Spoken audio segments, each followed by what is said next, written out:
Hi there, and thank you for tuning in. The subject of this video is this little lens here, the Nikkor 24mm 2.8 with autofocus. And spoiler alert, can I recommend this lens? The answer is an absolute yes, and on top of that, a yes. It is a fantastic lens, especially for the price, but I will elaborate on that. But just to cut it short, if you were wondering whether I recommended this lens, the answer is a big yes. My recommendation comes with 3 caveats. The first one is that you should think about whether you need the 24mm. I will elaborate on that in a few seconds.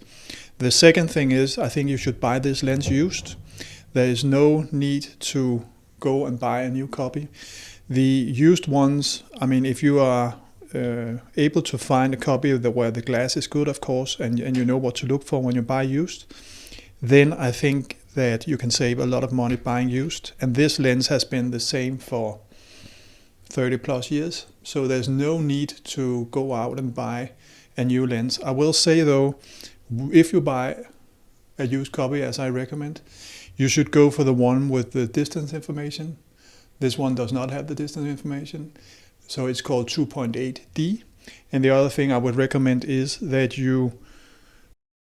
when you buy it, make sure that you have the one with the rubber grip on the manual focus. You can see this is my 50mm here, where I have that. You can see it's much wider, whereas here on this copy here, the 24mm, it is very, very thin. And this is because this is an old copy. This one is probably 35 years old, I would guess. And you should get a newer copy, not a brand new copy, but a newer copy that is maybe 5 to 10 years old and will look more like this one. So get one with a D and get one with the wide rubber ring on the manual focus, as I'm showing you here. The third and the last caveat I will bring to the table is that I think you need to make sure that, unless you want to shoot in manual focus, you need to make sure your camera body has the built-in autofocus motor. And you can see here down here, if I can get it to focus, there is a switch here where I switch between autofocus and manual focus. And that brings out this little metal thing here. I hope you can see that. And that engages the motor that's built into the camera body. If you have a 3000 or 5000 series camera, you don't have this. And that means that autofocus is not working with this lens, and that will simply drive you to, even though it says autofocus, here it says autofocus, then it really isn't autofocus if you have, say, a 5300 or a 5600 or a 3400 Nikon camera body. So be aware that the 2 entry-level series, 3 and 5000, it doesn't work. I think before you rush out and buy the 24mm that I recommend, I think it's a good idea to think about where it fits in your lineup of lenses. Many professional photographers and many enthusiasts and so on, they actually only have 3 lenses, all being zoom lenses. One that takes care of 10 to 24mm, that's the extreme wide area.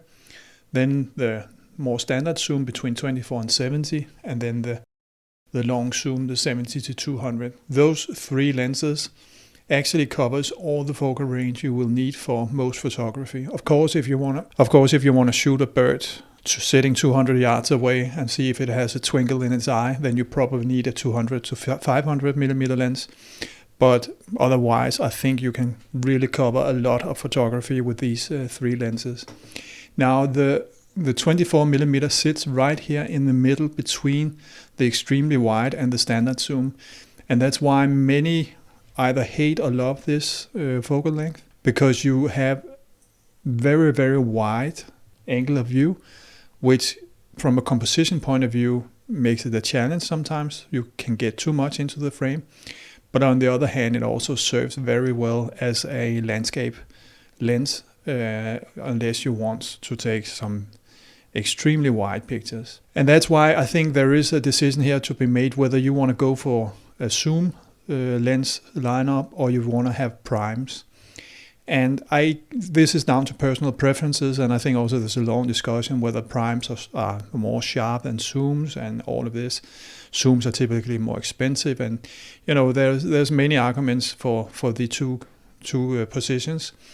But whatever you choose, it will be a little bit silly if you have the Holy Trinity in mind to go out and buy the 24mm here on this.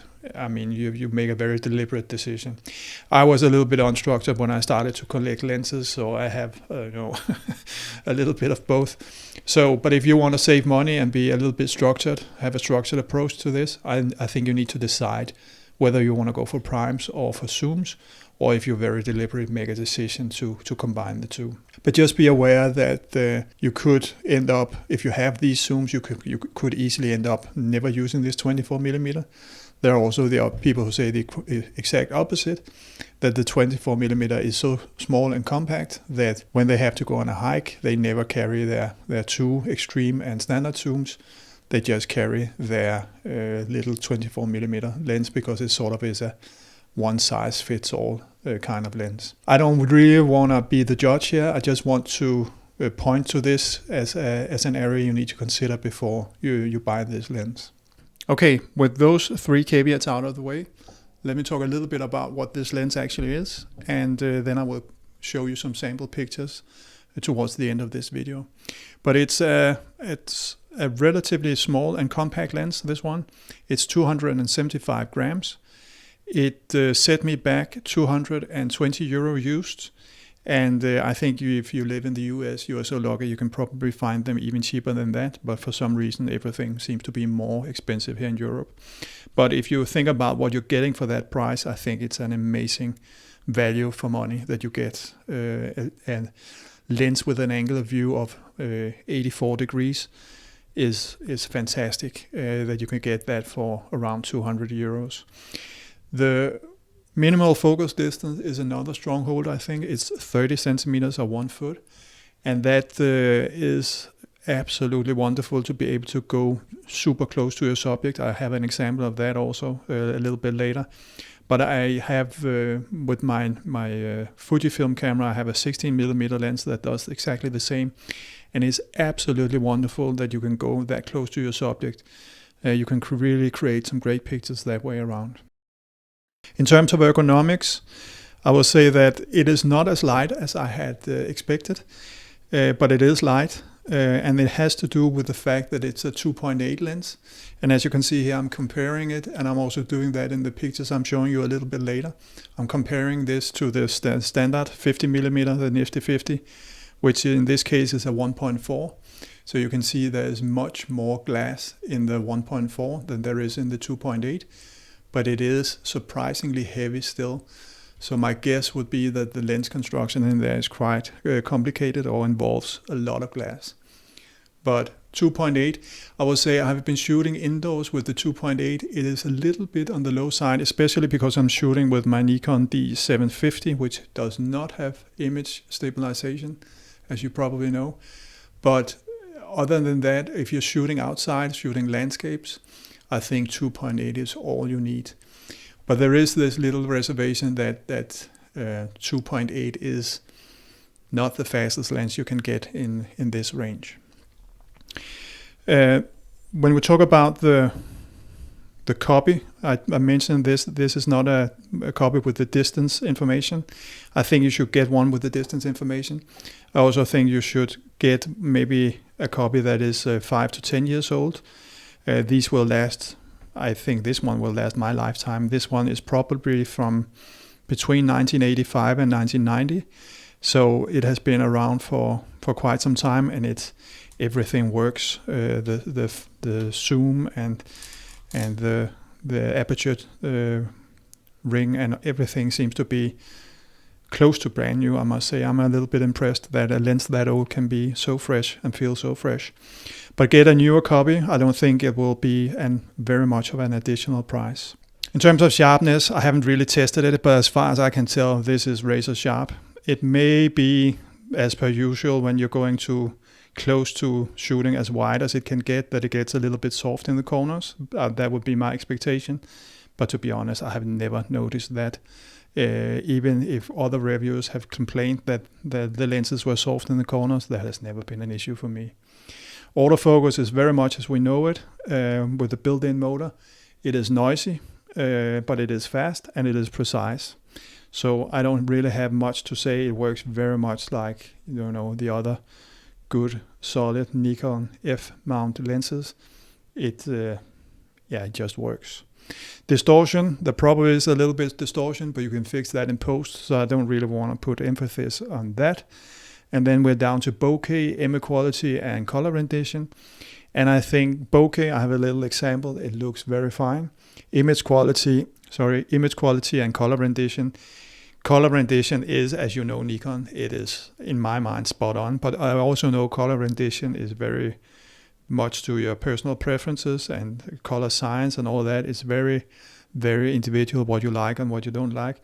I would say this lens to me seems to perform just as well as the 50mm lens, so it is great quality. And as far as I can tell, the image quality in the few pictures I've taken with this one is outstanding. So I have, as I said, I have no issues whatsoever recommending this little gem of a lens. Okay, so I promised you some pictures, and here they are. First of all, here we have a 50mm, the Nifty 50 shot of some items here in the shop at the museum I visited the other day. And here is what you can see if you take the 24mm. So as you can see, much more included in the frame. That is probably the understatement of the day, right? And you can see here that you get so much more of these little ghosts or whatever they are into the frame than you do if it's a 50mm.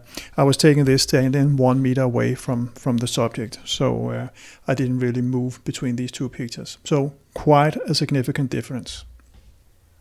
In terms of bokeh, I don't really have that many examples, but I think you get a little bit of a feel here for the bokeh. There's a bokeh balls here in the middle of the frame here. And I think they look okay. I mean, I'm not a bokeh fanatic, but I think they look like they are nice and round. Maybe they're a little bit flat, but they look okay to me. And that's all I have to say about bokeh and this lens. Color rendition, as I said, it's subject to personal preference, but I think this lens does color rendition in a fantastic way. Here is a piece of art from the exhibition. And here is the equivalent from the 50mm, the Nifty 50. And here you have the 24mm. And I think both of them makes a great work. This is exactly the way, in terms of color, that I remember this piece of art. And I don't really have any complaints when it comes to color rendition at all. And again, you can see here how much you get into the frame when you're shooting with the 24mm. Speaking of getting things into the frame, again here I took these two pictures standing at exactly the same spot at the exhibition.